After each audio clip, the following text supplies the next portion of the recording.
Bonjour, donc Lionel Larquet de la plateforme ALICE qui réunit des laboratoires de recherche, des universités et des acteurs de la société civile. Et je m'exprime aussi au nom de Jean Jalbert à ma gauche de la Tour du Valat. En termes de politique environnementale et de gestion de la biodiversité, l'un des gros enjeux de point de vue de l'État, c'est la cohérence entre l'ensemble de ces politiques. Ce n'est pas des politiques en silo. Si vous pouvez parler doucement parce qu'il y a un super mauvais son en fait. Juste parler plus doucement. D'accord. Donc en termes de gestion de l'environnement, des politiques environnementales et de la gestion de la biodiversité, non pas de sa conservation, mais son ressourcement. L'un des gros enjeux du point de vue de l'État, c'est la cohérence générale de toutes les politiques publiques.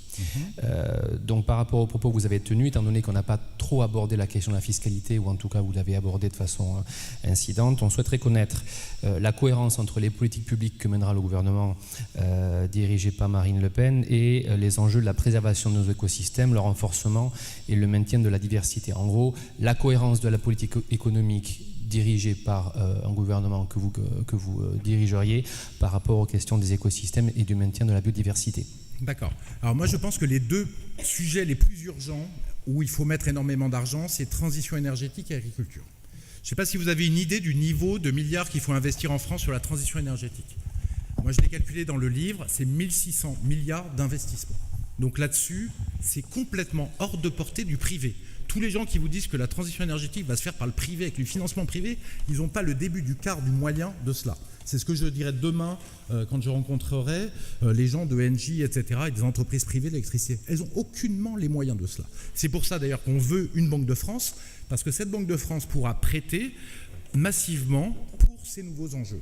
Alors je sais qu'il y en a beaucoup qui n'aiment pas le nucléaire, mais bon, je vous rappelle juste, parce que je trouve que la France est trop malmenée dans le débat public. La France est le grand pays occidental qui émet le moins de CO2 par habitant.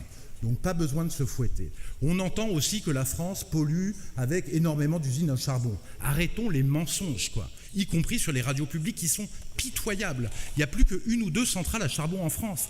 Le combustible fossile, c'est 3% de l'électricité en France. La France est ultra vertueuse à ce point-là. Alors ça ne veut pas dire qu'il ne faut pas continuer à faire des efforts. Quand l'Allemagne, qui est chantée sur tous les tons, a 35 à 40% de charbon et émettent 2 fois plus de CO2 que la France. Donc arrêtons là-dessus. Donc sur la transition énergétique, il faut foncer là-dessus. Et moi je pense, je vais vous dire, que le réchauffement, il n'est même pas certain de la planète, qu'on aille très loin dans le réchauffement. Parce que si la France est capable en 20 ans de faire sa transition énergétique, en utilisant à fond les ENR, en gardant son nucléaire, le nucléaire d'ailleurs, qui est pour moi la première transition énergétique qui doit être poussée. Moi je suis pas très partisan du nucléaire, mais comment vous voulez faire autrement? Si vous passez du nucléaire, vous allez prendre des énergies fossiles. C'est ce que fait le gouvernement allemand, c'est pas logique, quoi. C'est pas cohérent. Le nucléaire peut même nous permettre de fabriquer de l'hydrogène la nuit, puisqu'il est complètement sous-utilisé la nuit, ce qui nous permettra de passer aux piles à combustible. Je vous signale qu'il y a... Et c'est là où le débat public est nul. Ce n'est pas la question qui veut être posée. Non, mais j'éclaire. Je vais vous dire, le niveau du débat public sur l'écologie est nul en France. Je vais vous dire, qui a entendu des voitures à pile à combustible? Il y a 3 voitures à pile à combustible de série qui sont faites par les Japonais et par Hyundai aussi, par des Coréens. Il y en a une en France, la Kangoo Hydrogène. Jamais on en entend parler. Même si elle vaut 30 000 €, elle est encore un peu chère, etc. parce qu'ils sont produits à 100 exemplaires. Si on les produit à 100 000 exemplaires, on peut baisser le coût à des niveaux compatibles avec les voitures classiques, à peine plus cher. Donc, il y a vraiment un enjeu. Le niveau de la transition énergétique aussi, moi je trouve que le débat est hallucinant. On vous explique qu'on va avoir une consommation d'énergie qui va être hyper intermittente, naturellement, et une production hyper intermittente par des énergies renouvelables. Et on vous explique qu'on va réussir à condenser ça. C'est-à-dire, si vous êtes scientifique, vous voyez bien que c'est impossible.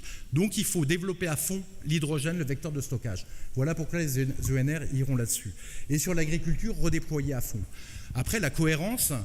Voilà, la cohérence d'ensemble de toutes les parties, je pense que c'est une direction globale qu'on doit fixer et on va essayer d'être le plus cohérent possible. Hein. Mais je vais vous dire, moi sur l'artificialisation des sols, par exemple, qui est pour moi la question la plus complexe à gérer, je ne me cache pas en tant que responsable politique.